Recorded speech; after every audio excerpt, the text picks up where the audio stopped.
Madami na namang nabubuhay ng mga golden kohol. Ganito naman ang itsura ng itlog ng golden kohol.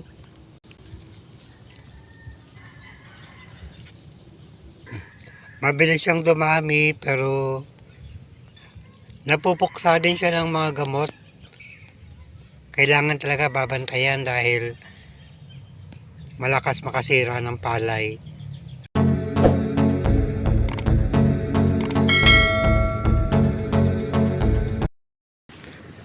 Welcome to my vlog. Schedule ng paglilinang ng bukid ngayon kaya papasyal muna ako. Busy na ang mga magsasaka sa kanilang mga bukid. Nagpapatanim na dito sa dadaanan kong bukid.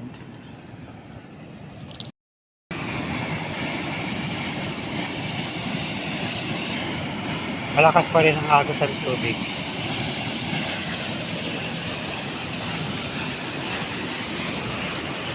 Mga sasakyan ng mga manananing. Dito sila nagtatanim sa dadaanan kong bukid. Ayun yung mga manananing.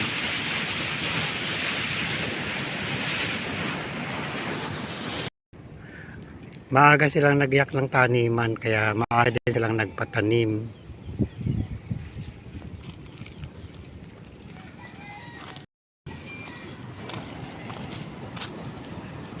Nagsisimula na ang trabahong bukid. Ganito ngayon ang eksena dito sa bukid. Marami ng tao, marami ng mga busy na sila sa kanilang mga bukid.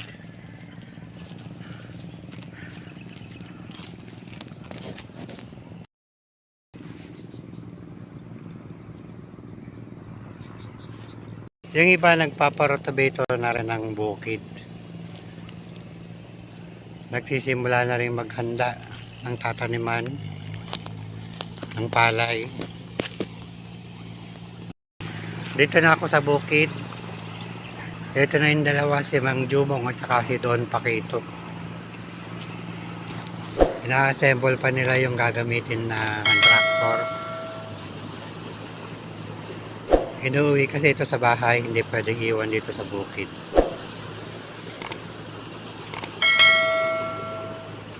Baka mawala.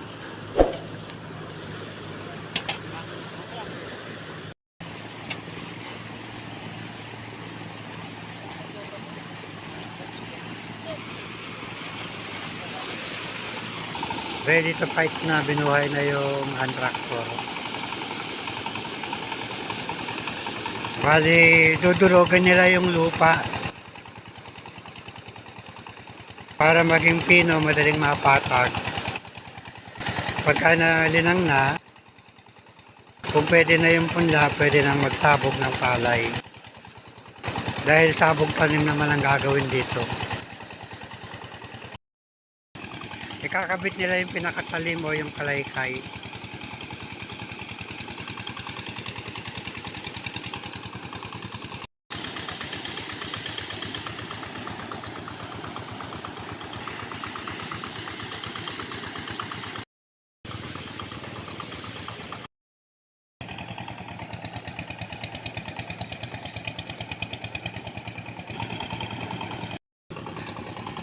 Nakatapos na silang mag-ayos ng pilapel. Medyo matigas na rin ang mga pilapel kaya magsisimula naman na silang maglinang ngayon.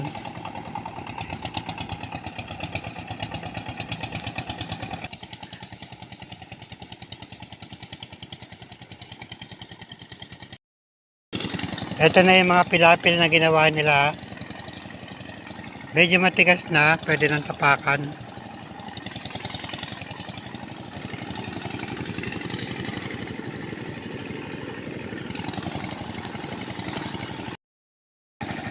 Inaayos ni Don Paquito yung dinadaanan ng tractor para hindi tumapo ng tubig.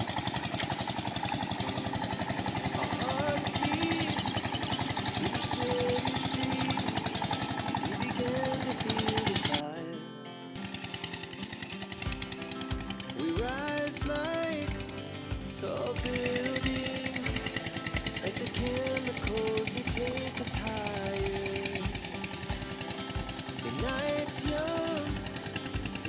magsisimula lang magparago si Ang Jumong at saka si Don Paquito.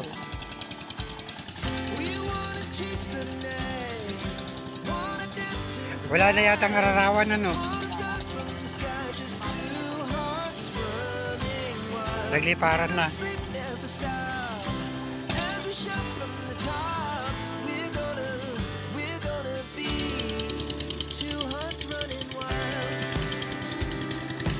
Dati-rati kapag nagpaparagos na ganito, maraming ararawan naglilitawan.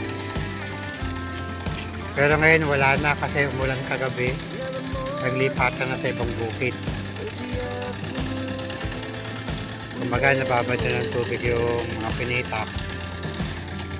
Tapos umulan kagabi kaya nag-aalisan na, lumipat na sa ibang bukid.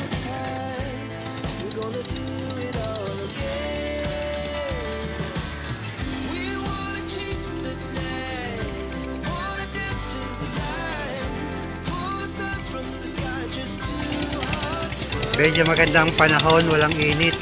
Kaya hindi masyadong mapapagod ang mga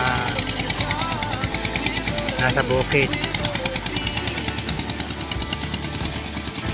Magsisimula na yata ang tagulan kaya ganito makulimlim na ang panahon. Ang daming kambing na mimilapil.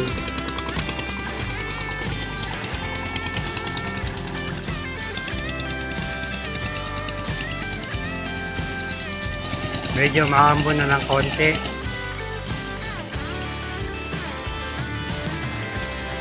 Uulan na. Uulan na. Bali maghapon sila maglilinang ng bukid.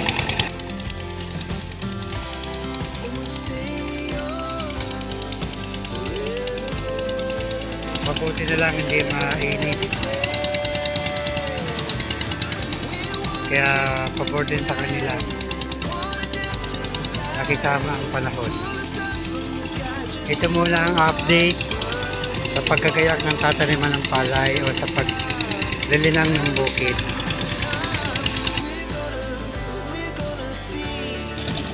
Still here.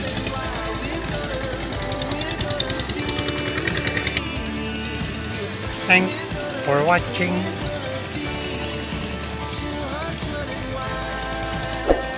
Ito lang ang kagandahan dito sa bukid. Basta malilim, masarap maglakad-lakad, sariwa ang hangin.